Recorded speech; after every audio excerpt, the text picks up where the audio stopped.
স্বাগত মনের কথা। এই সময় মা শারদার কথা। হ্যাঁ, মা শারদা মা এর আগে বলেছি, সবটা বলা হয়নি।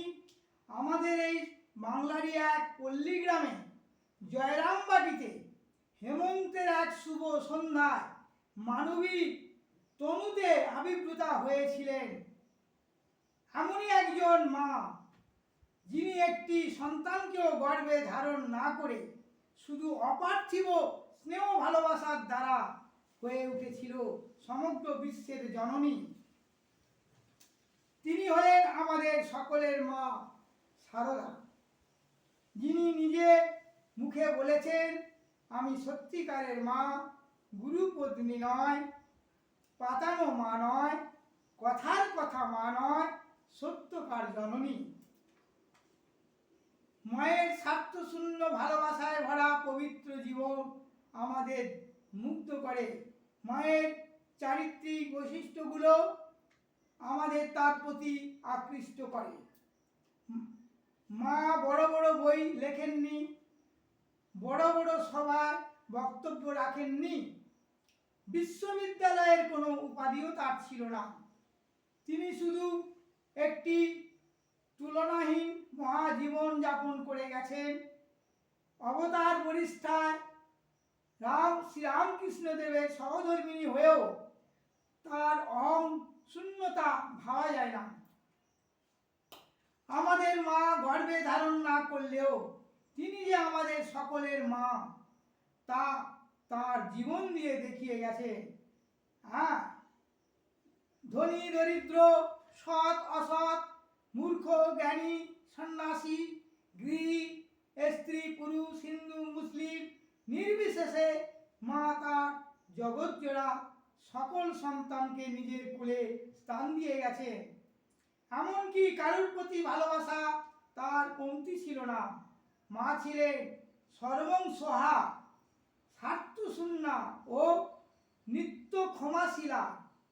মায়ের ভালোবাসায় কোনো জড়া মরণ নেই, জোয়ার ভাটা নেই, বেচা কেনা নেই, শুধুই দিয়ে যাওয়া। এটাই ভারতীয় নারীর আদর্শ।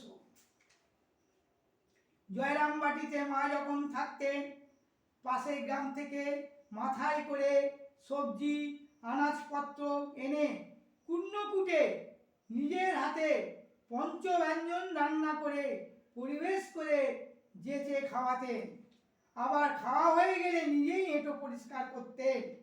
ঠাকুর ছিলেন ত্যাগের সম্রাট, আর মা ছিলেন ত্যাগের সম্রাজ্ঞী।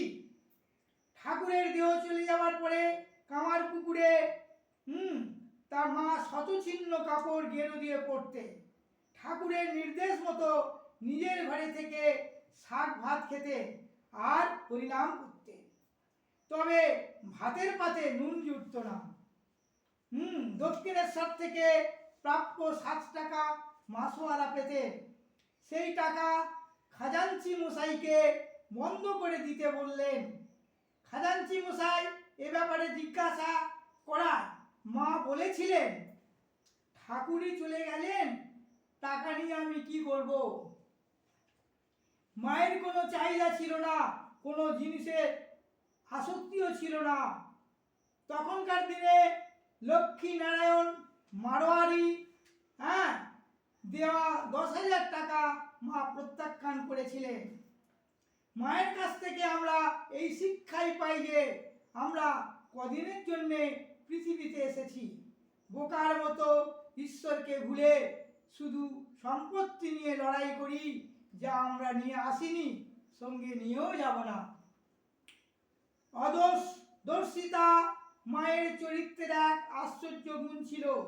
মা বলতেন, আমি কারো গুণ বই দোষ দেখতে পাই না। সারা জীবন ধরে সকলকে ক্ষমা করে গেছে।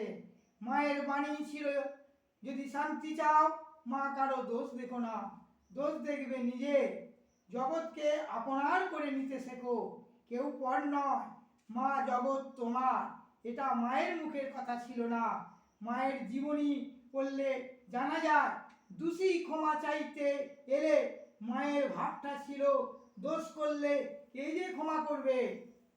আমরা কি এই ভাব গ্রহণ করতে পারি না? সারাদিন ধরে মায়ের সন্তান পরিচর্যার পালা চলতো, শুধু রান্না করে খাওয়া নয়, এঁটো পরিষ্কার করা, বিছানো করে দেওয়া, ম্যালেরিয়া আক্রান্ত হলে অক্লান্ত সেবা করা, বাতের ব্যথা নিয়ে পা টেনে টেনে এবাড়ি ও বাড়ি ঘুরে দুধ জোগাড় করে কলকাতার ছেলেদের চা করে দেওয়া, কেউ কাজে বাইরে গেলে তার খাবার আগলে বসে থাকা, সাধন পথে চলার উপযুক্ত নির্দেশ দেওয়া, দীক্ষা দেওয়া, ব্রহ্মচর্য দেওয়া, সন্ন্যাস দেওয়া এবং রাতে শুতে যাওয়ার আগে সন্তানদের কল্যাণের জন্য তাদের নানা সমস্যা সমাধান করার জন্য চিঠির উত্তর বলে দেওয়া ও চিঠির শেষে মা লেখা।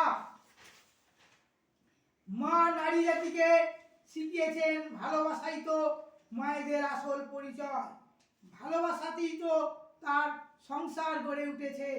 মাগো, একথা যেন আমরা কোনোদিনও ভুলে না যাই। শুধু ভালোবাসার অভাবই যে পরিবার, সংসার, সমাজ, দেশ, গোটা পৃথিবী ভেঙে চুরমার হয়ে যাচ্ছে। আমাদের স্বার্থপরতা, হিংসা, বিদ্বেষ, অহংকার দূর করে দাও। তোমার ভালোবাসা